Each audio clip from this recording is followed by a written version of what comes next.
Hello students, this is our science class and we are doing our chapter number 4 of chemistry, that is carbon and its compound। उसमें हम hydrocarbons के बारे में पढ़ रहे हैं। हाइड्रोकार्बन्स हमने पढ़ लिए जिसमें हाइड्रोजन एंड कार्बन हो, ठीक है। और ये कितने टाइप्स के हैं? 2 टाइप्स के हैं, open chain and close chain. आपको रिमाइंड करवा देती हूँ मैं कि जो ओपन चेन हाइड्रोकार्बन्स हैं उन्हें एलिफैटिक भी बोलते हैं और वो कितने टाइप्स के हैं? 3 टाइप्स के, alkane, alkene and alkyne. Alkane में क्या होता है? कार्बन्स के बीच में सिंगल कोवलेंट बॉन्ड होता है।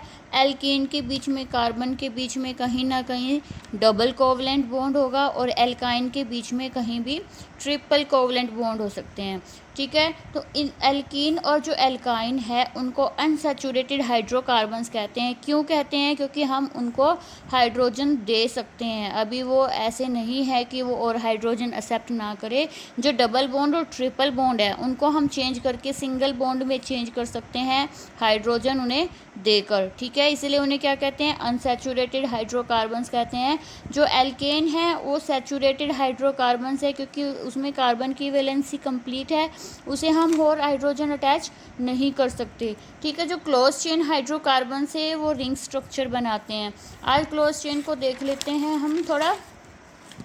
देखिए, जो क्लोज चेन हाइड्रोकार्बन्स है वो 2 टाइप्स के हैं, एलिसाइक्लिक और एरोमेटिक, ठीक है। एरोमेटिक में देखिए इस तरह से होता है, सी 6 कार्बन्स है ये, एक सिंगल बॉन्ड फिर डबल बॉन्ड, एक सिंगल बॉन्ड फिर डबल बॉन्ड, एक सिंगल बॉन्ड फिर डबल बॉन्ड और इनके साथ हाइड्रोजन अटैच है। ये बेंजील है, ठीक है। एरोमेटिक में इस तरह की स्ट्रक्चर होती है। जो एलिसाइक्लिक, क्लोज चेन को हम साइक्लिक भी बोल सकते हैं, ठीक है।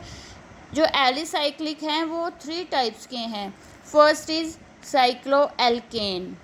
साइक्लोएल्केन जैसे हमने ओपन चेन में पढ़ा था एल्केन, एल्कीन, एल्काइन, वैसे ही एलिसाइक्लिक में साइक्लोएल्केन, साइक्लोएल्कीन, साइक्लोएल्काइन, ठीक है। ये दोनों वही होंगे उन्हीं की तरह जिसमें डबल बॉन्ड होता है एल्कीन, ठीक है। और एल्काइन क्या होगा? जिसमें ट्रिपल कोवलेंट बॉन्ड होता है। तो पहले हम साइक्लोएल्केन के बारे में देखेंगे, लेकिन उससे पहले हमें जो हमने पढ़े हैं एल्केन, एल्कीन और एल्काइन, उनकी नेमिंग आनी चाहिए कि उनकी नेमिंग कैसे करते हैं। यहाँ पे देखिए एल्केन है,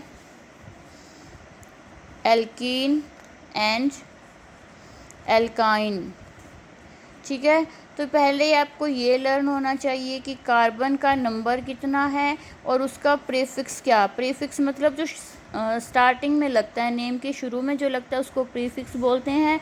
सफिक्स होता है पीछे वाला, तो सफिक्स यही रहेगा, एन, एंड आइन, ठीक है। तो जब एक कार्बन एक हो तो क्या बोलते हैं?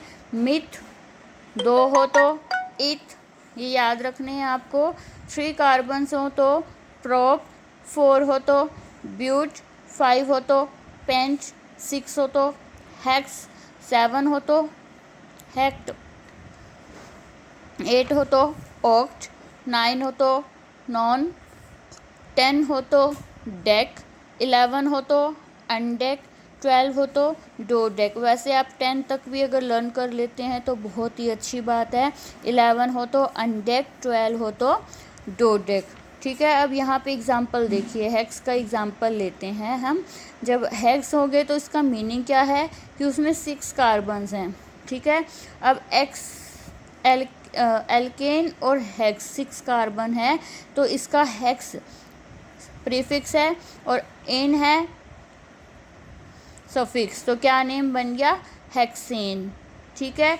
ऐसे ही जब कार्बन एक होगा तो methane, ethane, propane, butane, pentane, hexane, heptane, octane, ठीक है। इस तरह से करेंगे हम। और जब एल्कीन होगा तो मिथीन, इथीन, प्रोपीन, ब्यूटीन, ठीक है। पहले इनको आप लर्न कीजिए, फिर डिटेल में हम इसको और अच्छे से करेंगे। फिर से मैं रिमाइंड करा देती हूँ, क्लोज जो चेन होती है हाइड्रोकार्बन्स की वो 2 टाइप की है, एलिसाइक्लिक एंड एरोमेटिक। एरोमेटिक में इस तरह से आते हैं, ये 2 टाइप्स के होते हैं वैसे तो, बेंजोएट और नॉन बेंजोएट।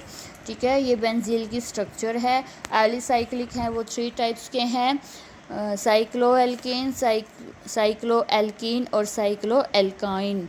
ठीक है, और नेमिंग है वो इस तरह से करती है। ये आपको लर्न होना चाहिए कि जब एक कार्बन हो तो मिथ होता है, 2 हो तो इथ होता है, ये सब आपको लर्न करने हैं।